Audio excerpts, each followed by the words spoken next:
जय हिंद दोस्तों, कैसे हो आप सभी लोग। उम्मीद है मस्त और बिंदास होंगे और अपनी पढ़ाई को बहुत अच्छे से कर रहे होंगे। अपना जो लास्ट का सेशन हुआ था, लास्ट के सेशन में मैंने आपको इक्विलेटरल ट्रायंगल के जितने भी टाइप के कॉन्सेप्ट बन सकती है, हर एक कॉन्सेप्ट, हर एक थ्योरम को बहुत अच्छे से समझाने की कोशिश की थी और हर एक कॉन्सेप्ट पर लगभग 4 से 5 क्वेश्चन प्रैक्टिस करवाने की कोशिश की थी। लगभग मैंने 35 से 40 क्वेश्चन प्रैक्टिस आपको करवाए हैं। तो आप सभी लोगों ने हर एक कॉन्सेप्ट को प्रॉपर तरीके से नोट किया होगा, उसका रिवीजन किया होगा और जो मैंने आपको क्वेश्चन प्रैक्टिस करवाए हैं, एक बार उनको जरूर सॉल्व करने की खुद से कोशिश की होगी। आज के सेशन में जो ट्रायंगल का लास्ट कॉन्सेप्ट है, right angle triangle, right angle triangle से कौन कौन से कॉन्सेप्ट बन सकते हैं, एग्जामिनर कैसे क्वेश्चन को क्रिएट करता है, ऐसे हर एक टाइप के कॉन्सेप्ट को बहुत अच्छे से समझेंगे। 90% जो कॉन्सेप्ट है राइट एंगल ट्रायंगल के, वो अपन लास्ट के सेशन में कंप्लीट कर चुके हैं, तो उनका रिवीजन भी होगा।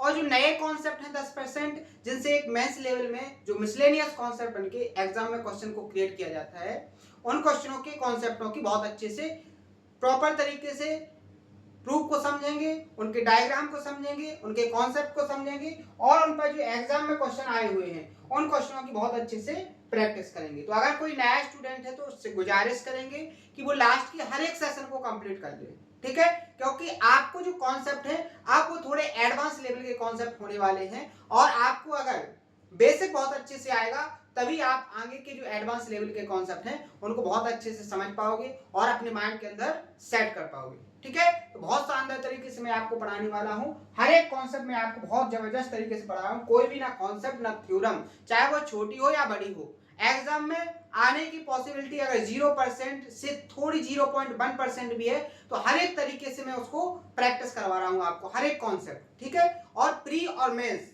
दोनों लेवल के कॉन्सेप्ट अपने यहाँ पर हो रहे हैं, चाहे वो किसी भी एग्जाम के हो, चाहे आप एसएससी एग्जाम में किसी भी एग्जाम को टारगेट करके सिलेबस की तैयारी कर रहे हो, या आप किसी भी स्टेट एग्जाम या रेलवे एनटीपीसी कोई भी एग्जाम उठा के देख लेना जिसमें मैथ आएगा, हर एक एग्जाम का मैथ इससे कवर हो जाएगा, ठीक है। और आपको अभी तक कॉन्फिडेंस अपने आप में आ गया होगा कि जो सिलेबस हो रहा है वो बहुत बेहतरीन सिलेबस हो रहा है, ठीक है। एक सिलेबस जो सिलेक्शन वाला है वो कंप्लीट किया जा रहा है, ठीक है। तो आइए सबसे पहले आप लोग हेडिंग बना लीजिए। हेडिंग का नाम क्या है? Right angle triangle. जो आज की हेडिंग है, जो नया टॉपिक है वो है राइट एंगल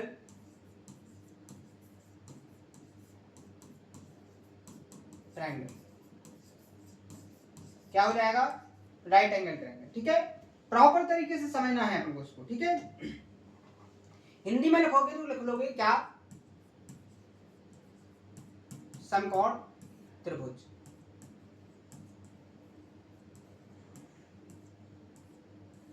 क्लियर है? अब सबसे पहले मैं आपको हर एक कॉन्सेप्ट को डायग्राम के फॉर्म में समझाने की कोशिश करूंगा, क्योंकि ज्योमेट्री को अगर आपने डायग्राम से सीखा है तो आपकी 90% कंप्लीट हो जाएगी, आपके माइंड के अंदर हर एक कॉन्सेप्ट सेट हो जाएगा ऑटोमेटिकली। क्योंकि ज्योमेट्री का डायग्राम अगर आपके माइंड के अंदर है, आपके माइंड के अंदर डायग्राम क्लिक करेगा तो आप बेसिक तरीके से उसका कॉन्सेप्ट क्रिएट कर लोगे।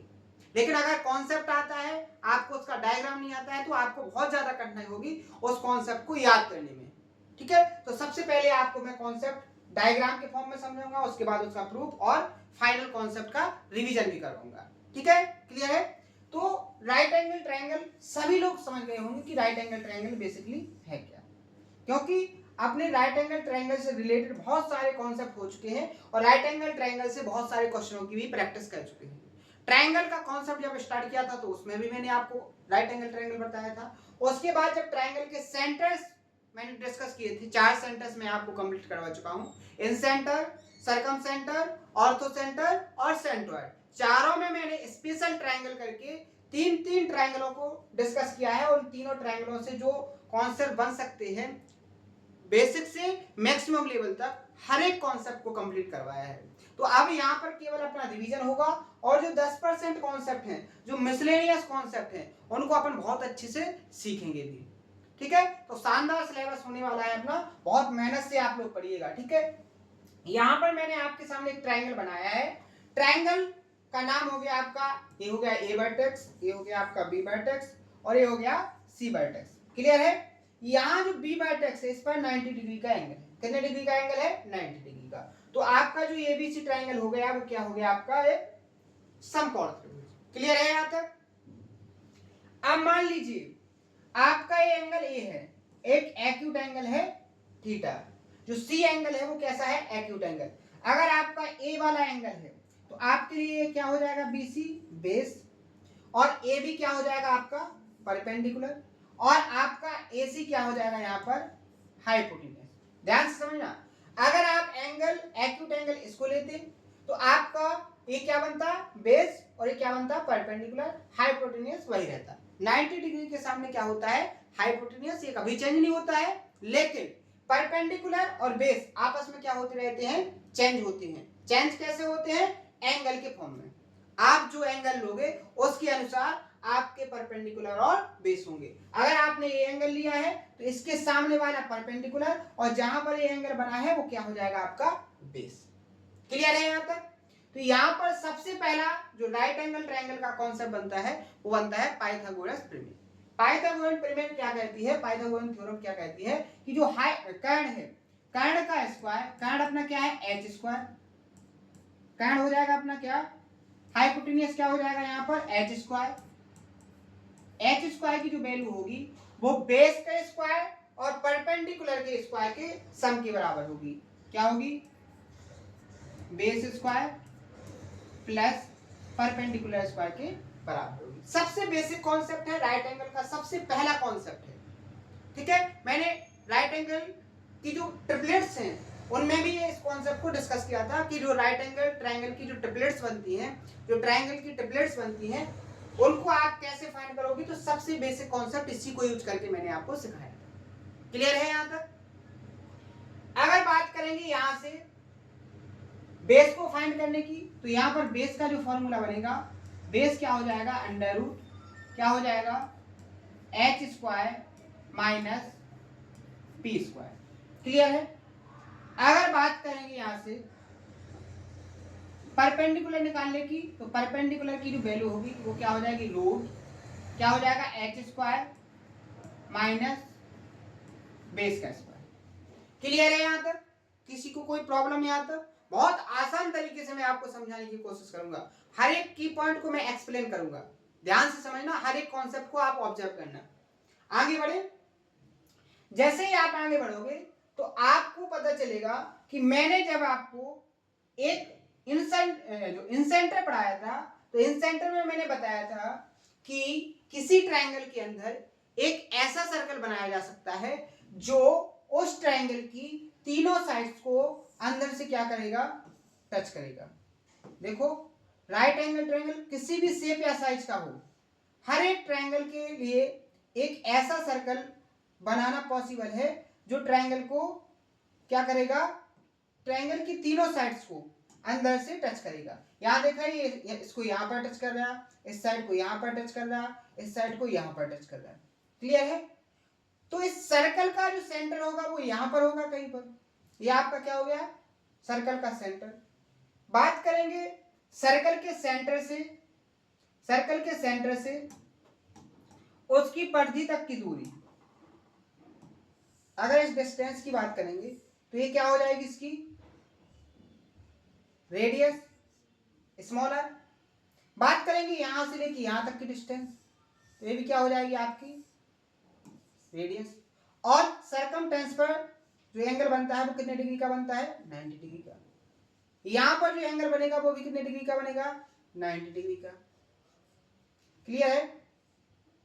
अब आप यहां पर देखो, आप यहां पर देखो, आपको यहां से कॉन्सेप्ट ऑब्जर्व होगा कि यहां जो एक क्वाड्रिलेटरल बनना है, जो चतुर्भुज बना है, इसके तीन एंगल कितने डिग्री के हो गए? 90 के। ये भी 90 का, ये भी 90 का, ये भी 90 का। तो जो चौथा एंगल होगा ये भी कितने डिग्री का होगा? 90 का। और जब चारों एंगल 90 के हो जाएंगे तो आपका यहां पर क्या बन जाएगा? दो साइड आपकी इक्वल हो गई। तो यहां पर आप देखोगे आमने सामने के एंगल बराबर हो जाएंगे, तो यहां पर क्या बन जाएगा? ए स्क्वायर। तो स्क्वायर की चारों साइड इक्वल होंगी। अगर ये स्मॉल आर है तो ये भी स्मॉल आर होगी, और ये भी स्मॉल आर होगी। क्लियर है? यहाँ पर ये पहले भी डिस्कस कर चुके हैं अपन, बहुत शानदार तरीके से डिस्कस कर चुके हैं, विद प्रूफ के साथ डिस्कस किया है। यहाँ पर केवल अभी जो बेसिक कॉन्सेप्ट है उनका रिवीजन हो रहा है। ठीक है? तो यहां से जो स्मॉल आर की वैल्यू है, जो इन रेडियस है इसका फॉर्मूला क्या होता है, perpendicular plus base minus h upon 2। बात करेंगे आगे सॉल्व करने की, तो जैसे ही आप आगे सॉल्व करोगे तो आपको नया कॉन्सेप्ट मिलेगा। ये 2 का मल्टीप्लाई r में हो जाएगा तो 2r इक्वल टू क्या हो जाएगा, 2r इक्वल टू क्या हो जाएगा, perpendicular plus base minus h। Clear है। एक और कॉन्सेप्ट आपको पता है, ये हो गया आपका क्या, ये हो गया आपका स्मॉल r को बोलते हैं अपन इन रेडियस। बात करेंगे कैपिटल R की वैल्यू क्या होती है, जिसको बोलते हैं अपन सरकम रेडियस राइट एंगल में, तो वो होती है आपकी h/2। क्या होती है, h/2।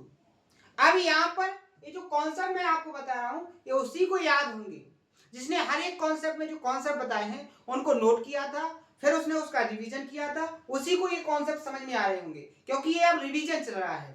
ठीक है, हर एक कॉन्सेप्ट का। तो यहां से अगर आप h की वैल्यू को फाइंड करोगे तो h की वैल्यू क्या आ जाएगी, 2r। क्या आ जाएगी, 2r। जैसे ही आप यहां पर h की वैल्यू को पुट करोगे तो क्या मिलेगा, यहां पर 2r equal to p plus p minus क्या हो जाएगा 2 कैपिटल R। जब ये माइनस का 2 r इस तरफ आएगा तो प्लस का हो जाएगा, और इसमें 2 है और इसमें 2 है तो 2 कॉमन आ जाएगा यहाँ पर, तो क्या हो जाएगा r plus small r equal to क्या हो जाएगा p प्लस b। तो ये कॉन्सेप्ट तो आपके सामने ये बन गया। दूसरा कॉन्सेप्ट और अभी बनाएंगे आपको, पहला कॉन्सेप्ट आपको ये नोट करना है। ठीक है, दूसरा कॉन्सेप्ट बनेगा कि ये 2 कहां पहुंचेगा, इसके नीचे। तो सरकम रेडियस प्लस इन रेडियस का जो सम होता है वो परपेंडिकुलर प्लस बेस के आधे के बराबर होता है। दूसरा कॉन्सेप्ट ये हो गया। डायरेक्ट याद करके रखना है, एग्जाम में डायरेक्ट क्वेश्चन पूछे गए हैं और डायरेक्ट आपको फॉर्मूला भी क्वेश्चन के फॉर्म में दिया गया है, तो आपको इस फॉर्मूले को बहुत अच्छे से याद रखना है। अभी मैं आपको क्वेश्चन प्रैक्टिस कराऊंगा तो आपको पता चलेगा कि कैसे डायरेक्ट कॉन्सेप्ट को एक थ्योरी के फॉर्म में क्वेश्चन को क्रिएट करके एक एग्जाम में पूछा गया क्वेश्चन है और एसएससी में पूछा गया क्वेश्चन है। ठीक है, तो शानदार तरीके से हर एक कॉन्सेप्ट को याद रखो। जितनी मेहनत आप कॉन्सेप्टों पर करोगे उतना आसान हो जाएगा आपको क्वेश्चनों को सॉल्व करना, उतने ज्यादा आपकी स्पीड बढ़ जाएगी। और जितने कमजोर आप कॉन्सेप्ट पर रहोगे उतनी कम आपकी प्रैक्टिस होगी, उतना कम आपका इंटरेस्ट क्वेश्चन को सॉल्व करने में होगा। और जितने ज्यादा आपके कॉन्सेप्ट मजबूत होंगे उतने ज्यादा आप लोग क्या करोगे, क्वेश्चनों को प्रैक्टिस करने में अपने आप को इंटरेस्टेड बनाओगे। क्लियर है।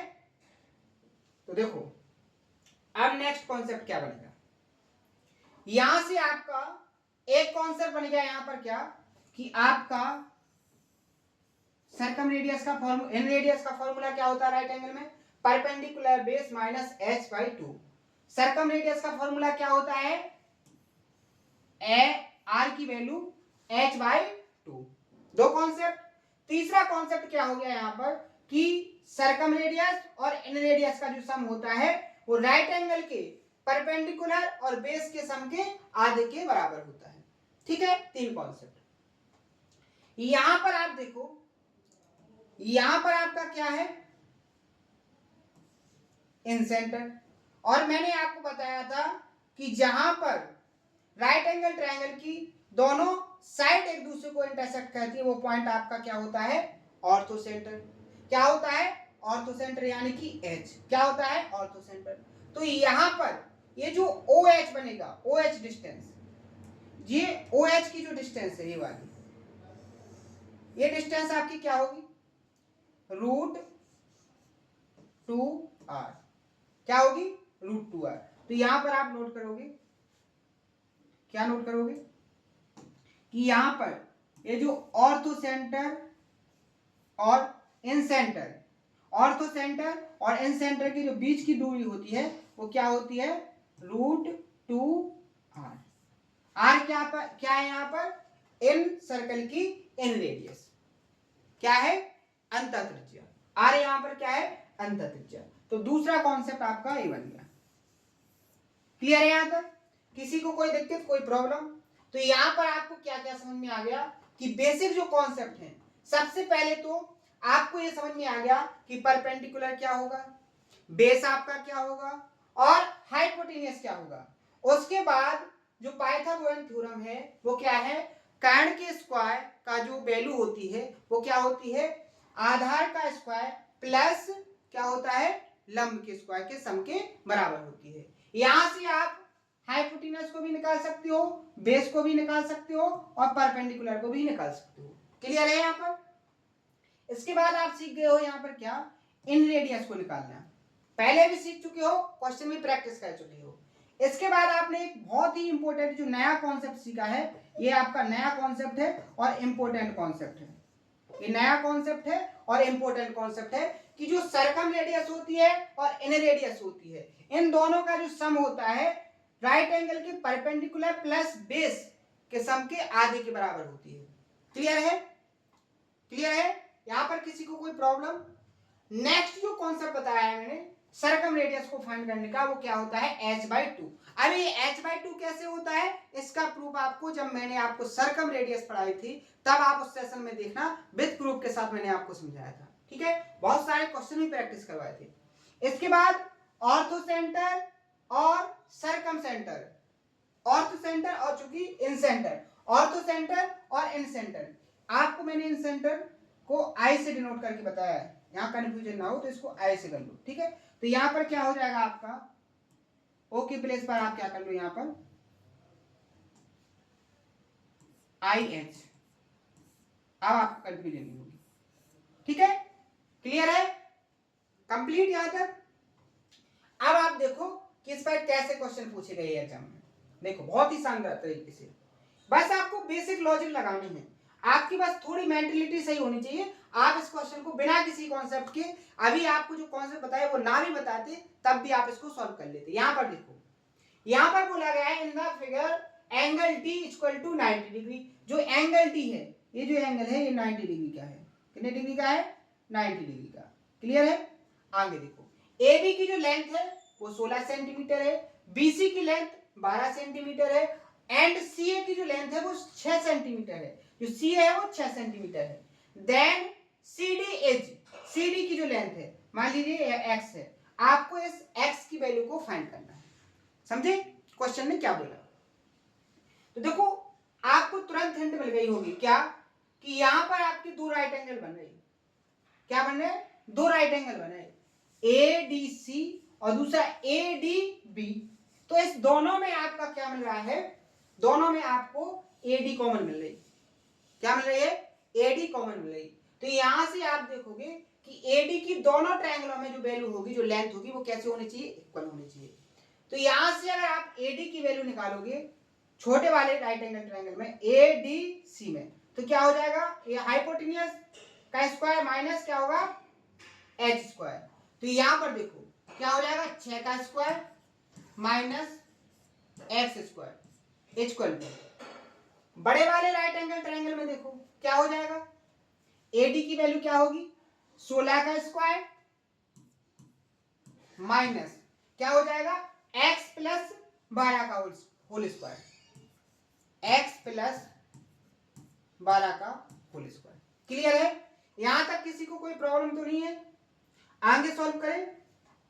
अब यहां से आपके नॉर्मल कॉन्सेप्ट लगने हैं, नॉर्मल कैलकुलेशन है, सेकंडों में कर लोगे। यहां पर देखो कैसे, आप इस x प्लस 12 को इस तरफ लाओ, माइनस का है प्लस का हो जाएगा, तो क्या हो जाएगा, x प्लस 12 का होल स्क्वायर माइनस यहां क्या हो जाएगा, ये x square equal to 16x, 16x को क्या 16 का होल स्क्वायर, 16 का स्क्वायर क्या हो जाएगा, 256।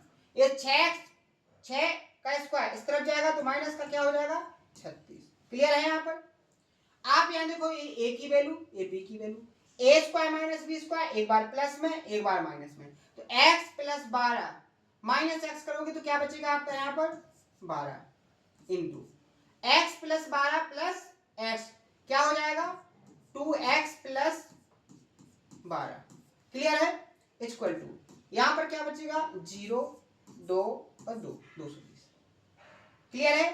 आगे देखो 12 का मल्टीप्लाई अंदर 24x प्लस ये 12 दूनी 12 वारम 44, 144 कितना हो जाएगा 144। 144 इस तरफ जाएगा माइनस का हो जाएगा तो 220 से माइनस करेंगे 144 को तो 24x बराबर क्या बचेगा 220 से 144 जाएगा कितना 6 50 70 76 कितना बचेगा 76। x की वैल्यू फाइंड करना है अपन को तो 76 बटे क्या हो जाएगा 24। 4 से काटेंगे 4 19 76 और 4 छक्के 24। x की वैल्यू आपके सामने क्या आ गई 19 बटे 6 क्या आ गई 19 बटे 6। ऑप्शन नंबर यहाँ पर सी क्या हो जाएगा आपका करेक्ट आंसर क्योंकि आपको इसी डीसी यानी x की वैल्यू जो आपने मानी थी वो आपको फाइंड करनी। क्लियर है यहाँ पर किसी को कोई डाउट? तो ये ऐसे भी क्वेश्चन को आसान तरीके से आप सॉल्व कर सकते हो। नेक्स्ट क्वेश्चन ये आपके बेसिक क्वेश्चन है। क्या है ये सारे के सारे आपके बेसिक क्वेश्चन है। यहाँ देखो सेकंड क्वेश्चन में क्या बोला गया है कि the sum of the square of sides of a right angle triangle is 8450 square units.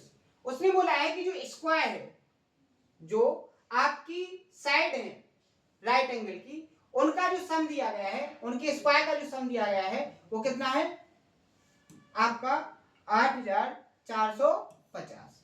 यानी कि एक जो ट्राइंगल है ट्राइंगल की जो क्या है साइड है साइड का स्क्वायर का सम जो दिया है वो 8450 है। आपको what is the length of its hypotenuse आपको कर्व का जो लेंथ है उसको फाइंड करना है। यहां देखो ये आपका क्या है राइट एंगल ट्रायंगल। इस राइट एंगल ट्रायंगल में अगर ये आपका क्या हो गया परपेंडिकुलर ये आपका बेस हो गया ये आपका कर्व हो गया तो यहाँ पर कॉन्सेप्ट क्या बनता है यहाँ पर देखो उसने बोला है सबसे पहले कि तीनों साइड्स का स्क्वायर का sum A square plus B square plus C square इनका जो सम है वो कितना दिया गया है 8450। क्लियर है। अब यहाँ पर ए स्क्वायर प्लस बी स्क्वायर की वैल्यू का सम किसके बराबर होगा सी स्क्वायर के तो यहाँ क्या हो जाएगा सी स्क्वायर प्लस सी स्क्वायर बराबर क्या हो जाएगा 8450। यहाँ सी स्क्वायर और सी स्क्वायर क्या हो जाएगा 2c स्क्वायर और 2c स्क्वायर से 2 से इसको डिवाइड करेंगे तो कितना हो जाएगा 4225 कितना हो जाएगा 4225 आप c की वैल्यू निकालोगे तो किसका स्क्वायर है 65 का किसका स्क्वायर है 65 का 65 का स्क्वायर कैसे फाइंड करते 5 का स्क्वायर 25 6 को एक ऐड करके मल्टीप्लाई कर दो 6 7 42 ये आपका क्या हो गया सेकंड में पता चलिए। ये सारी ट्रिक्स आपको आगे सिखाएंगे जब अपन क्या करेंगे अरिथमेटिक्स को सीखेंगे। तो यहाँ पर अपना आंसर क्या आ जाएगा option number D correct answer. Clear है समझ में आ रहा है ना कैसे करना है। अब जो अगर आपने कॉन्सेप्ट का रिवीजन नहीं किया है कॉन्सेप्ट को बहुत अच्छे से नहीं सीखा है तो उसका कोई उपाय नहीं है कि आपको समझ में आ जाए। केवल अब उनके ऊपर एफर्ट डाल रहा हूं मैं जो प्रॉपर तरीके से नोट करते हैं प्रॉपर तरीके से रिवीजन करते हैं क्वेश्चनों की प्रैक्टिस करते हैं उन्हीं को समझाने की कोशिश है। अब ठीक है जो मेहनत से पढ़ेगा उसको हर एक कॉन्सेप्ट समझ में आएगा। यहां देखो next question the length of the sides of a right angle triangle are consecutive even integer what is the product of these integer। वो कह रहा है एक समकोण त्रिभुज की जो भुजाओं की लंबाई है क्रमागत कैसी है समपूर्णांक है consecutive integer ठीक है even integer ठीक है लगातार कैसे है इंटीजर। तो आपको पता होगा केवल 3 ही ऐसी साइड्स हैं राइट एंगल की जो लगातार कैसे हैं इंटीजर्स। कौन से 3 4 5 लेकिन आप देखोगे ये इवन नंबर नहीं है। अगर हम इसमें क्या कर देंगे 2 से मल्टीप्लाई कर देंगे किससे कर देंगे 2 से मल्टीप्लाई तो 6 8 और 10 ये आपका जो राइट एंगल बनेगा वो कैसा बनेगा इवन नंबर की जो साइड्स हैं और कॉन्जिक्यूटिव होंगे। कैसे होंगे कॉन्जिक्यूटिव इवन इंटीजर्स होंगे। क्लियर है समझ में आ गया। अब उसने पूछा है कि इनका प्रोडक्ट क्या है तो इनका प्रोडक्ट करेंगे तो 6 8 48 48 का 10 में मल्टीप्लाई करेंगे तो क्या हो जाएगा 480। ऑप्शन नंबर डी यहाँ पर क्या हो जाएगा आपका करेक्ट आंसर। क्लियर है। तो यहां तक आप लोग कॉन्सेप्ट को क्लियर करना कॉन्सेप्ट के रिवीजन को करना और कॉन्सेप्ट जो मैंने आपको दिए हैं जो मैंने आपको आज कॉन्सेप्ट समझा है उन हर एक कॉन्सेप्ट को नोट करना। ठीक है, इन कॉन्सेप्ट को प्रॉपर तरीके से नोट करना, शानदार तरीके से उसका रिवीजन करना, और जो मैंने आपको क्वेश्चन प्रैक्टिस करवाए हैं उन हर एक क्वेश्चन को प्रैक्टिस करने की कोशिश करना। आप बहुत आसान तरीके से सीख जाओगे, लेकिन जब आप मेहनत करोगे। ठीक है, अगर आज के सेशन में कोई डाउट हो तो उसको कमेंट बॉक्स में बताएं।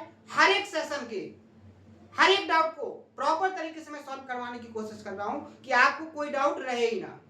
पहले तो मेहनत से इतनी पढ़ा रहा हूं, इतने एफर्ट्स डाल के, कि आपको कोई डाउट ना आए। इसके बाद भी अगर कोई डाउट आता है तो आप उसको कमेंट बॉक्स में बताएं, आपका हर एक डाउट क्लियर किया जाएगा। ठीक है, तो मिलते हैं नेक्स्ट सेशन में इसी जोश और उम्मीद के साथ। आज के सेशन में इतना ही। थैंक यू, धन्यवाद।